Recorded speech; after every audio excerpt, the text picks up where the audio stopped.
அதிமுக திமுக நேரடியாக எதிர்க்கிறாரு. திராவிட மாடல் சொல்றாங்க, Modi model, Gujarat model சொல்றாங்க. அதுக்கு வந்து ஜேபி மாடல் தான் தீர்வுன்னு சொல்றாரு.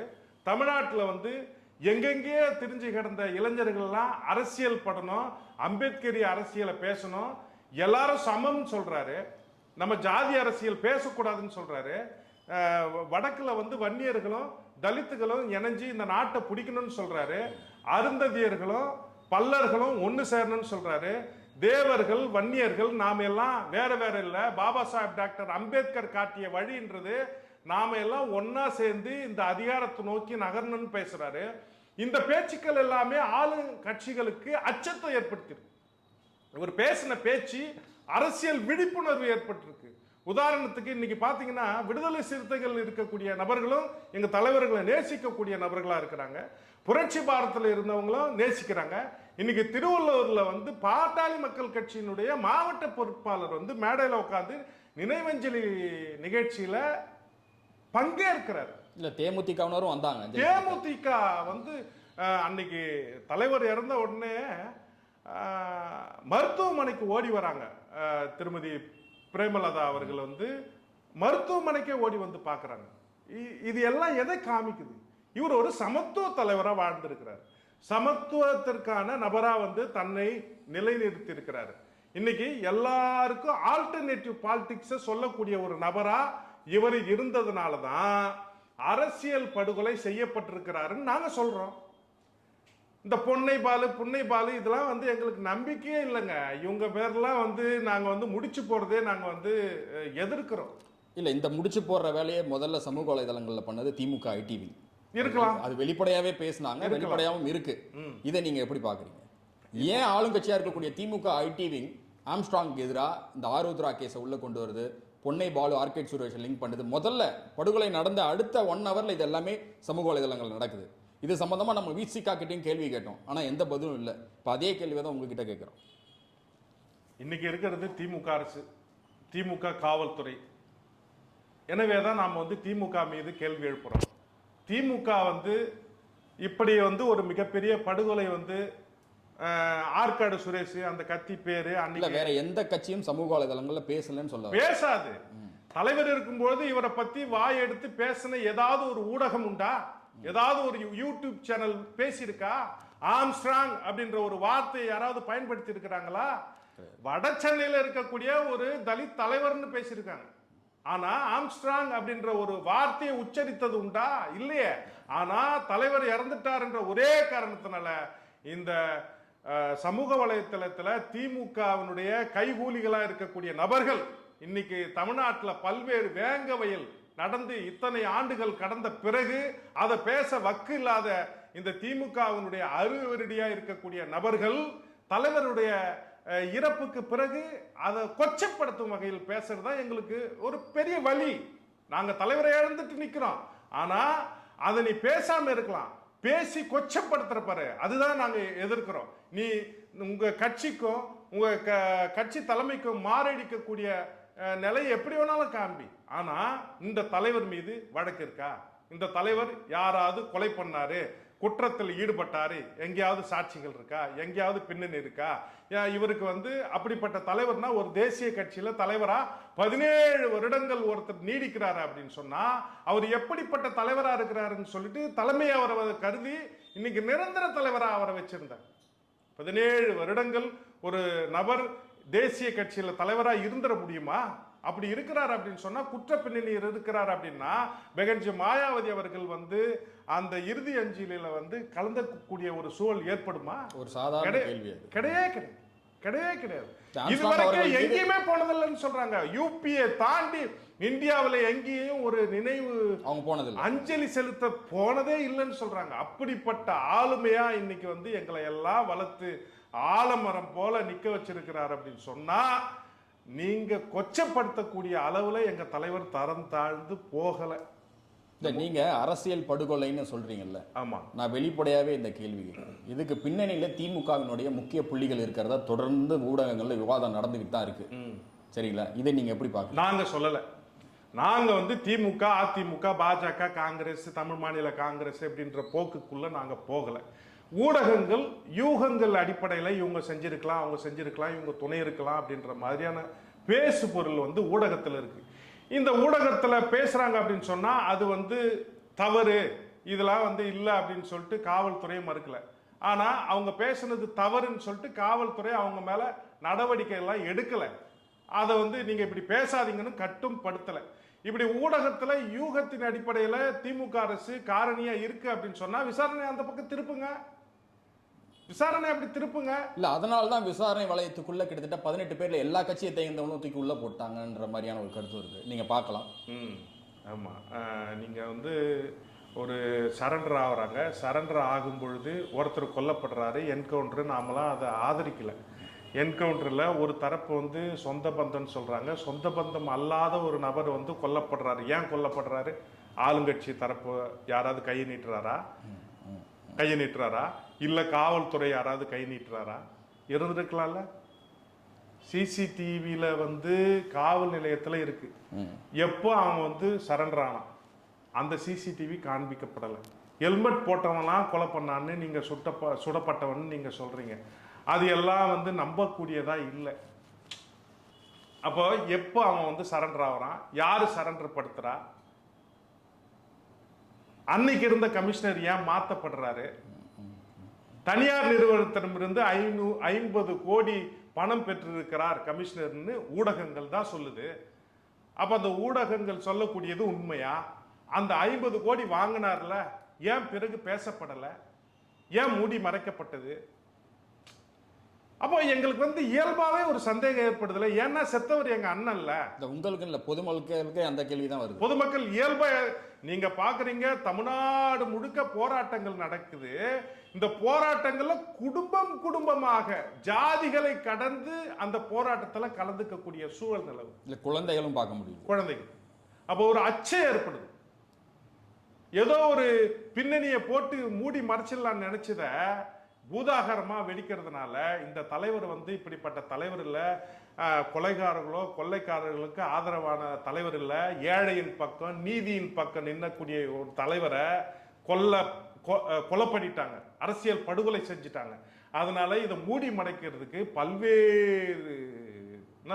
பல்வேறு வகையில இவங்க வந்து முனைப்பு காமிக்கிறாங்க. அதையெல்லாம் மூடியே மறைக்க முடியாது.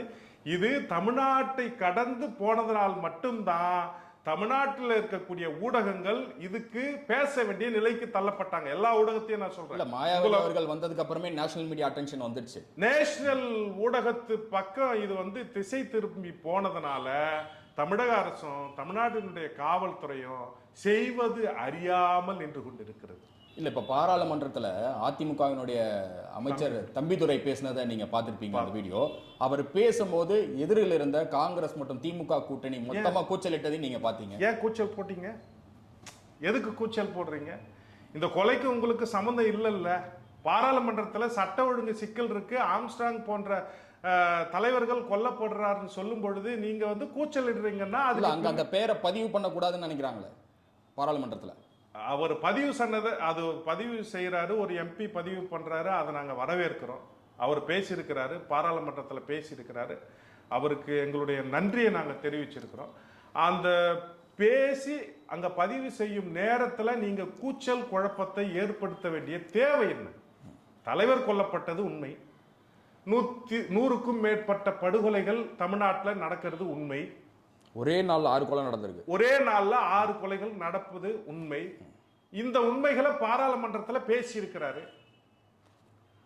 அதை போயிட்டு கூச்சல் போடாம வந்து காவல்துறைக்கு அறிவுரை சொல்லி எம்பி எம்எல்ஏக்களை உஷாராயிருங்க, நம்ம மக்களை பாதுகாக்க வேண்டிய இடத்துல நாம தான் இருக்கிறோம்னு சொல்ல வேண்டிய நிலையில இருக்கக்கூடிய நீங்க ஏன் உங்க பேரையே போயிட்டு பாராளுமன்றத்தில் கெடுத்துக்கிறீங்க? பாஜக போன்ற கட்சிகளுக்கு எதிராக போராட்டம் நடந்த ஜேஎன்யூல ஒரே ஒரு அரசியல் கட்சிக்கு எதிராக போராட்டம் நடக்குதுன்னா அது திமுக. இப்போ சமீப நாட்களாக தொடர்ந்து போராட்டங்கள் நடக்குது. திமுகவுக்கு எதிராக போராட்டம் நடக்குதுன்னா அப்ப மாணவர்கள் கிளர்ந்து எழுதுறாங்க.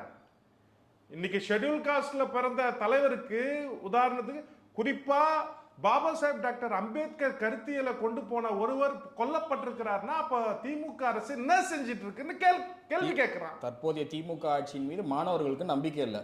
மாணவர்கள் மீது நம்பிக்கை இல்லைன்னு தான் போராட்டம் நடக்குது. நீங்க தான் ஊடகத்துல காமிச்சீங்க, நாங்க சொல்லல. ஜேஎன்யூல படிக்கக்கூடிய மாணவர்கள் சொல்றாங்க. ஜேஎன்யூ இஷ்யூ ஒரு போராட்டம் வருது அப்படின்னா அது வந்து நேஷனலைஸ்டு இஷ்யூ. இப்போ ஆம்ஸ்ட்ராங் மறைந்ததுக்கு பிறகு கொளத்தூர் தொகுதிக்கு சிஎம் கிட்டத்தட்ட 2 தடவைக்கு மேலே வந்திருக்காரு. இதுக்கு முன்னாடி அப்படி அவர் வந்ததில்லை. ஏதாவது முக்கியமான நிகழ்வுக்கு மட்டும்தான் வருவார். இப்போ வந்து ட்ரைனேஜ் சிஸ்டம்லேருந்து ரோடு கிளீன் பண்ணுறதுலேருந்து அத்தனை விஷயத்தையும் மும்முனை காட்டுறாரு. இதை நீங்கள் எப்படி பார்க்குறீங்க? ஏன்னா படுகொலை செய்யப்பட்டது முதல்வரினுடைய தொகுதி. இதை நீங்கள் எப்படி பார்க்குறீங்க? இப்போ தமிழ்நாட்டினுடைய அரசியல் வேலைகள் வந்து பெரிய அளவில் முனைப்பு காட்டி வேலை செய்கிறாங்களான்னா கிடையாது. தமிழ்நாடு முழுக்க ஒரு தொய்வு இருக்கு. பாராளுமன்ற தேர்தலுக்கு பிறகாவது இவங்க விழிப்படைவாங்கன்னா அப்படியும் விழிப்படையலை. ஒரு தலைமையா 2 தலைமையான்னு தெரியல. இந்த அரசை யாரு கட்டுப்படுத்துறதுன்னு தெரியல.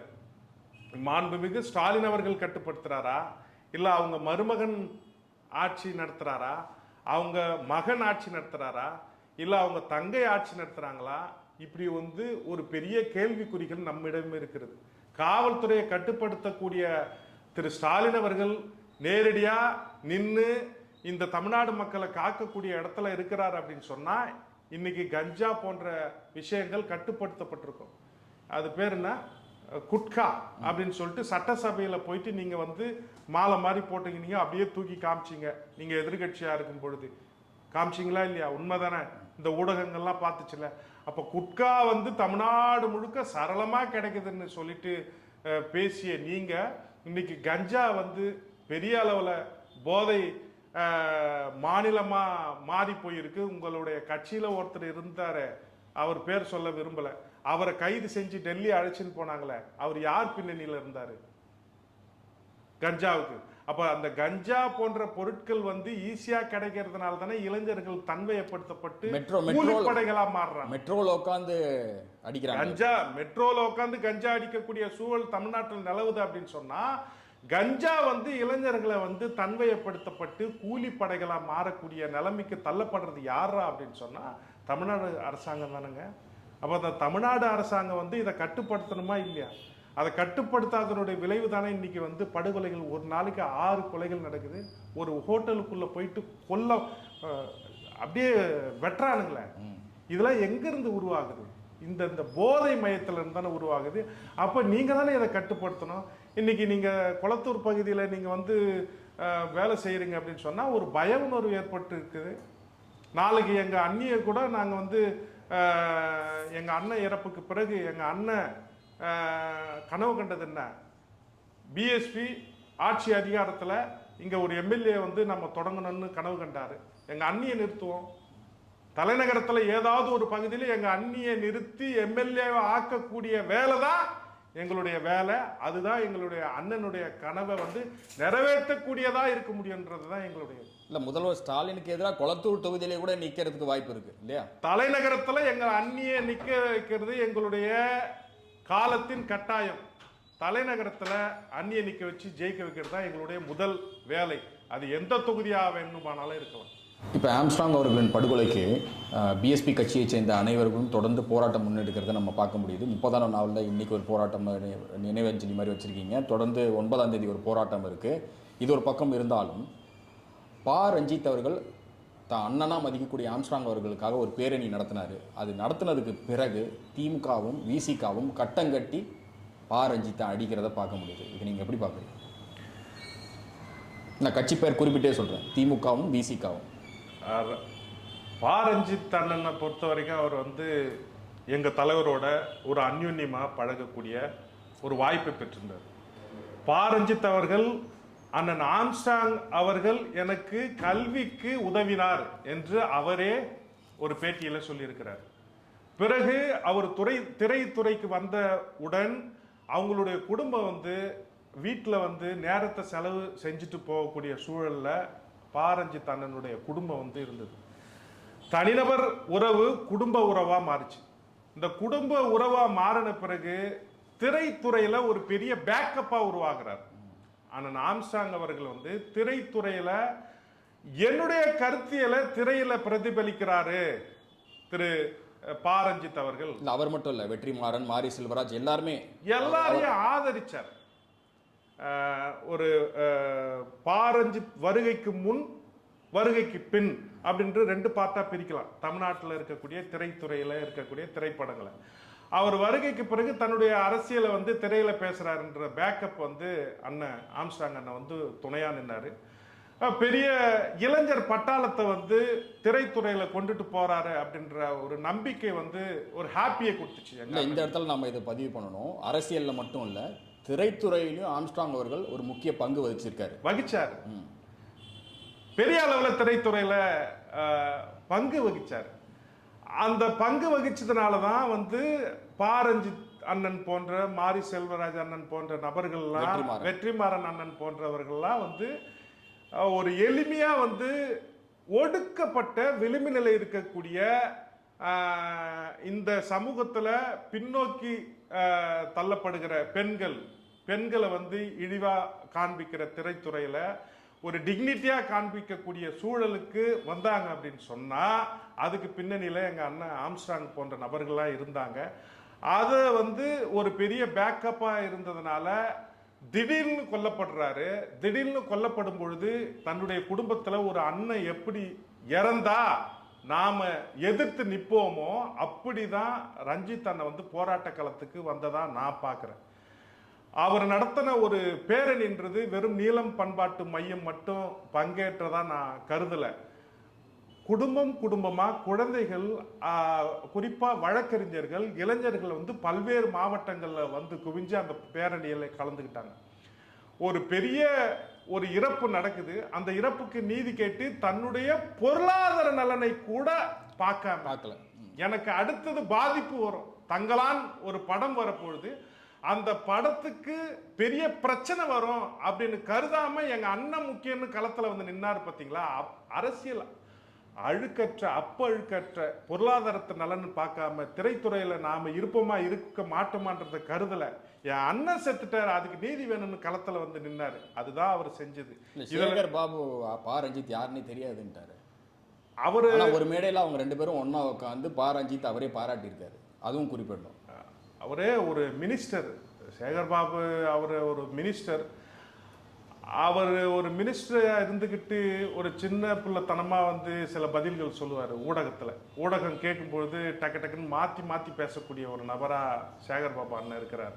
ஒரே மேடையில் உட்காந்து நிகழ்ச்சியை வந்து திரு கலைஞர் அவர்களுக்கு நிகழ்ச்சி பண்ணும்போதெல்லாம் இவரை கூப்பிட்டு உட்கார வச்சு தலித்துகளுக்கு பாதுகாவலராக இருந்த, தலித்துக்கு என்னென்ன செஞ்சாருன்னு ஒரே மேடையில் உட்கார வச்சு பேசி கேட்ட நீங்க இன்னைக்கு அவர் வந்து எதிர்த்து ஒரு வார்த்தை கேட்டாருன்னு ஒண்ணு யாருன்னு தெரியாதுன்னு சொல்றல்ல. இதெல்லாம் வந்து எதை காமிக்குது? அரசியல் முதிர்ச்சி அற்ற ஒரு நபராக தான் நான் அவரை வந்து பார்க்குறேன், சேகர் பாபு போன்ற அண்ணனுங்கள்லாம். ஓகே, இறுதியான ஒரு கேள்வி. ஆம்ஸ்ட்ராங் அவர்கள் படுகொலை செய்யப்பட்டு 1 மாதம் ஆகுது. அவர் ஒரு வழக்கறிஞர். அவர் வழக்கறிஞர் மட்டும் இல்லை, ஆயிரக்கணக்கான வழக்கறிஞர்களை உருவாக்கியிருக்கிறார். ஆனால் படுகொலை செய்யப்பட்ட அந்த 18 பேரில் முக்கியமான குற்றவாளிகளில் பாதி பேர் வழக்கறிஞர்கள். அவங்களுக்கு ஆதரவாக ஆஜராக போகிறது வழக்கறிஞர்கள். இது சம்பந்தமாக பார் கவுன்சில் இது வரைக்கும் எந்த நடவடிக்கையும் எடுக்கல. இதை எப்படி பார்க்குறீங்க? பார் கவுன்சில் வந்து இது ஒரு பெரிய ஒரு சேலஞ்சாக எடுத்து இது நடவடிக்கை எடுக்க முன் வரணும், அதை செய்யணும். இந்த கொலை பின்னணியில் சில வழக்கறிஞர்கள் பேர் வருதில்ல, அந்த வழக்கறிஞர்கள் பேர் வரும்பொழுதே நீங்கள் இன்னொரு இயல்பாக ஒரு கேள்வி கேட்கலாம். பார் கவுன்சில் எலெக்ஷன் வரும்பொழுது இவரை கொல்லப்பட்டிருக்கிறாரு, இதுக்கு பின்னணியில் கேட்கலாம். பார் கவுன்சில் எலெக்ஷனுக்கும் இந்த கொலைக்கும் ஒரு தொடர்பு இருக்கிறதா நான் பார்க்குறேன். ஏன்னா தலைவர் யாரை சொல்றாரோ அவங்க தான் ஜெயிப்பாங்க. ஏன்னா பல்லாயிரம் எண்ணிக்கையில வழக்கறிஞர்களை உருவாக்கி வச்சு அவங்கள படிக்க வச்சதுனால அவர் சொன்னா கேட்கக்கூடிய இடத்துல இருக்கிறாங்க வழக்கறிஞர்கள். எனவே உயர்நீதிமன்றத்தில் யார் வெற்றி பெறணும் அப்படின்றத வந்து விரல் நீட்டி சொன்னா ஜெயிக்கிற இடத்துல வந்து தலைவர் இருந்தாரு. அதனால வந்து பார் கவுன்சில்ல ஜெயிக்கவே முடியல. இவரு தான் வந்து ஆளுமையா இருக்கிறாரு. தலைநகரத்துல வந்து ஏழைக்கு எதனா ஒண்ணுனா வந்து நிக்கிறாரு. கொலகாரன் கொள்ளக்காரன் ஏதாவது இடத்த புடுங்குறான் அப்படின்னு சொன்னா வந்து நிக்கிறாரு தலைநகரத்துல. போலீஸ் ஸ்டேஷன்ல போயிட்டு நின்னா கூட அதை பாதுகாக்கக்கூடிய இடத்துல இவர் தான் நிக்கிறாரு. அப்போ எங்க போனாலும் இவர் வந்து நிக்கிறாரு. நீதிமன்றத்திலையும் உயர்நீதிமன்றத்திலையும் இவர் வந்து லாபி பண்ணக்கூடிய இடத்துல நிக்கிறாரு அப்படின்ற ஒரே காரணத்தினால கூட அந்த கொலைக்கு பின்னணி இதுவும் ஒரு காரணியா இருக்கலான்றது எங்களுக்கு வந்து ஒரு யோசனை இருக்க தான் செய்யுது. இல்லை, ஆம்ஸ்ட்ராங் அவர்களை சுற்றி எல்லா பக்கத்துலையும் வழக்கறிஞர்கள் தான் நிற்கிறாங்க. இதில் எப்படி நீதி வரும்? வழக்கறிஞர்கள் நிற்கிறாங்க. வழக்கறிஞர்கள் வந்து எல்லா வழக்குகளுக்கும் நியாயமான குற்றங்களுக்கு போய் நிற்பாங்கலாம் கிடையாது. தப்பு செஞ்சுட்டு எதை தப்பு செஞ்சுட்டு வந்தாலும் அவங்களுடைய வேலை அவங்க போய் நிற்பாங்க. அதனால வந்து நீதித்துறையை வந்து நம்ம கேள்வி கேட்கக்கூடிய இடத்துல இல்லை. பெருவாரியான வழக்கறிஞர்கள் வந்து நேர்மையானவங்களாகவும் இந்த சமூகத்துக்கு வேலை செய்யக்கூடியவங்களா இருக்கிறாங்க. வழக்கறிஞர்கள் குற்றப்பின்னில இருக்கிறாங்கன்ற ஒரே காரணத்தினால வந்து நீதிமன்றங்கள் அவங்களுக்கு ஆதரவா போய் நிற்குன்ற இதெல்லாம் கிடையாது. ஆனா அந்த வழக்கறிஞர்களுக்கு பேக்கப்பா அரசியல் பின்னணி இருக்கலான்றது என்னுடைய ஐயப்பாடு. அது கேள்விக்குள்ளாக்கலாம். அது வந்து பார் கவுன்சில் வந்து இதில் தலையிட்டு இந்த வழக்கறிஞர்கள் இப்படிலாம் பண்ணியிருக்கிறத வந்து ஒரு கேள்வி கேட்கலான்றது என்னுடைய இயல்பான இதுதான். இல்லை, கொலை செய்தவர்களுக்கு ஆதரவாக நாங்கள் வழக்காட மாட்டோம்னு ஒரு உறுதிமொழி கூட எடுக்கலையே, அதை தான் கேட்குறேன். எந்த வழக்கறிஞர்கள் சங்கமும் எடுக்கலையே. ஒரு கட்சி பின்னணியில் இந்த குற்றம் நடந்திருந்தால் இன்னொரு கட்சி வந்து இது பண்ணலாம். ஒரு தலைவன் தலைநகரத்தில் ஒரு பெரிய ஒரு பாதுகாவலனாக இருக்கிறான் அப்படின்னா இந்த பாதுகாக்கக்கூடிய தலைவனை காலி செய்யணும்னு பல காரணிகள் வந்து ஒன்று சேர்ந்துருக்கு. அப்போ பல்வேறு நபர்கள் ஒன்றா சேர்ந்து இந்த சம்பவத்தை செஞ்சிருக்கிறாங்கன்ற பட்சத்தில் இப்படிப்பட்ட நியாயமோ நீதியோ இப்படிப்பட்ட குரலோ ஒலிக்குன்றது நான் நம்பலை. நம்பிக்கை இழந்து தான் நிற்கிறோம்.